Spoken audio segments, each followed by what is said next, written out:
ভারতের অভ্যন্তরে উৎপাদিত আলু ও পেঁয়াজ অন্য দেশে সরবরাহ করবে না বলে রপ্তানিতে স্লট বুকিং বন্ধ করে দিয়েছে পশ্চিমবঙ্গ রাজ্য সরকার।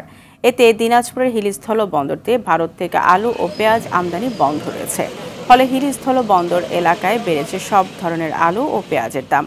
এদিকে গত রোববার 14 ট্রাকে 396 মেট্রিক টন পেঁয়াজ ও 72 ট্রাকে 2000 মেট্রিক টন আলু আমদানি হয়েছে। এরপর রপ্তানিতে স্লট বুকিং বন্ধ করে দেয় দেশটির রাজ্য সরকার। এর প্রভাব বাজারে দেখা দিয়েছে। ভারতীয় আলু 70 টাকায়, দেশি আলু 75 টাকায় এবং ভারতীয় পেঁয়াজ 80 টাকা কেজি দরে বিক্রি হচ্ছে। এদিকে স্বস্তি ফিরছে না নিত্যপণ্যের বাজারে। বাজারে শীতের মৌসুমি সবজি সরবরাহ বাড়লেও দাম আসছে না ভোক্তার নাগালে।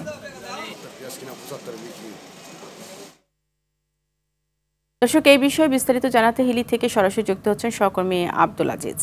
আজিজ, ভারতের আলু ও পেঁয়াজ রপ্তানিতে স্লট বুকিং বন্ধে বাজারে কেমন প্রভাব দেখছেন? এছাড়া এর আগে যেসব এলসি করা ছিল সেগুলো আমদানি হবে কিনা সে বিষয়ে কিছু জানতে পেরেছেন কিনা জানাবেন। জি ফারিয়া, আপনি যেমনটি বলছিলেন, আসলে ভারতের অভ্যন্তরে পেঁয়াজের দাম এবং আলুর দাম বেশি এবং সেই সঙ্গে কিন্তু উৎপাদন সংকট দেখিয়ে কিন্তু ভারত সরকার ইতিমধ্যে সল্ট বুকিং যেটি রয়েছে সেটি কিন্তু বন্ধ করে দিয়েছে।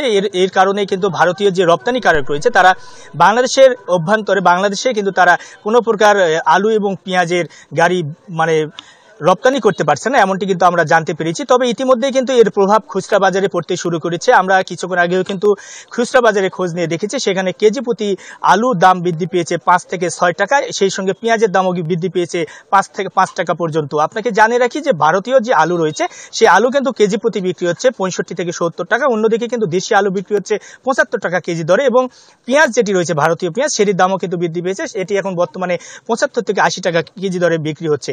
এতে কিন্তু চরম ভোগান্তির মধ্যে পড়তে হচ্ছে আপনার সাধারণ ভোক্তাদের একটি অভিযোগ যে যখন ভারত থেকে পেঁয়াজ এবং আলুর দাম কমানোর জন্য শুল্ক মুক্তভাবে আমদানি করা হচ্ছিল তখনও কিন্তু এর দামটি কিন্তু কমেনি এবং বর্তমানে আমদানি বন্ধ হওয়ার অজুহাতে কিন্তু কিছু অসাধু ব্যবসায়ী রয়েছে, তারা কিন্তু এর দামটি কিন্তু রাতারাতি কিন্তু বৃদ্ধি করে দিয়েছে, এমনটি কিন্তু আমরা জানতে পেরেছি বা আমরা দেখেছি। তবে প্রশাসনের পক্ষ থেকে এখন পর্যন্ত কোনো প্রকার অভিযান পরিচালনা করা হয়নি। আমরা কিছুদিন থেকেও দেখেছি যে কোনো প্রকার অভিযান নেই বললে চলে। আর আপনি যেমনটি বলছেন যে এলসিকৃত পেঁয়াজ বা আলু এটি কিন্তু এখনো কোনো প্রকার আসার সম্ভাবনা নেই। কারণটি হচ্ছে পশ্চিমবঙ্গ সরকার অর্থাৎ মমতা ব্যানার্জির পক্ষ থেকে কিন্তু ইতিমধ্যে আপনার সল্ট বুকিং সেটি কিন্তু নিষেধ করে দিয়েছে, যার জন্য ভারতীয় ব্যবসায়ীরা কোনো প্রকার অনলাইনে তারা এইসব পণ্যের ট্রাক কিন্তু এন্ট্রি করতে পারছে না, মূলত যার জন্যই কিন্তু হিলিস্থল বন্দর দিয়ে এসব পণ্য আমদানি বন্ধ হয়েছে। তবে কবে নাগাদ এসব পণ্য হিলিস্থল বন্দর দিয়ে আমদানি হবে সেই বিষয়ে কিন্তু আমরা এখনো সঠিকভাবে জানতে পারিনি। তবে